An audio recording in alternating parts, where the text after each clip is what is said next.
Hello guys, this is Don and welcome to my channel. So ngayong video mag-unbox po tayo ng 20,000 mAh Kuulaa Powerbank.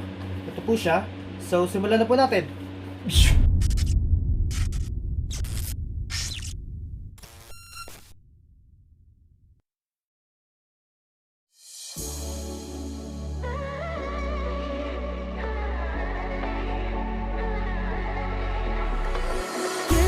You came with a warning.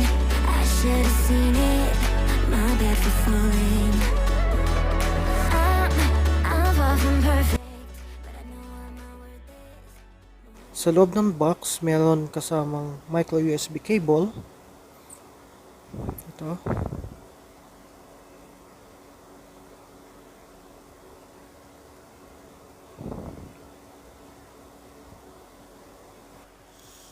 At saka Kuulaa Powerbank. So wala siyang manual sa loob ng box. Ang nasa loob lang is micro USB cable at Kuulaa Powerbank.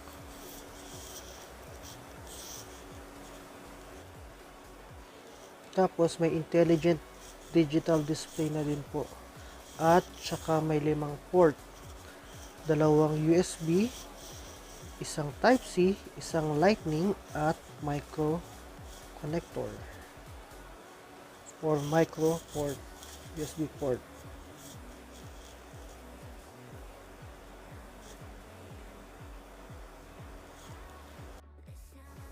So okay guys, ito ang quick specification niya. Brand name, Kuulaa. Battery type niya is Li-polymer battery. Tawag sa digital display niya is intelligent digital display. Tapos ang kagandahan sa features niya, pwede kayong mag-charge ng laptop, tablet, camera, and of course smartphone. And then ang input interface niya, micro USB, USB Type-C, at saka Apple Lightning interface. So ngayon naman ang output niya is double USB at saka Type-C. So ang Type-C, supported niya yung USB PD fast charging power bank for iPhone, and depende sa mobile mo kung supported niya yung power delivery 18 watts and above. Support niya po yung two-way quick charge. So ayun po yung latest na technology ng mga power bank ngayon. And then yung body niya or shell niya is gawa sa plastic.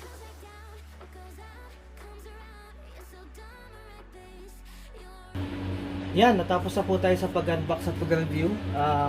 Huwag niyo pong kakalimutan na mag-subscribe sa YouTube channel ko. Tsaka check niyo po yung description sa baba. Nandun na po yung link kung saan niyo po mabibili yung Kuulaa Powerbank. So hanggang sa muli, paalam!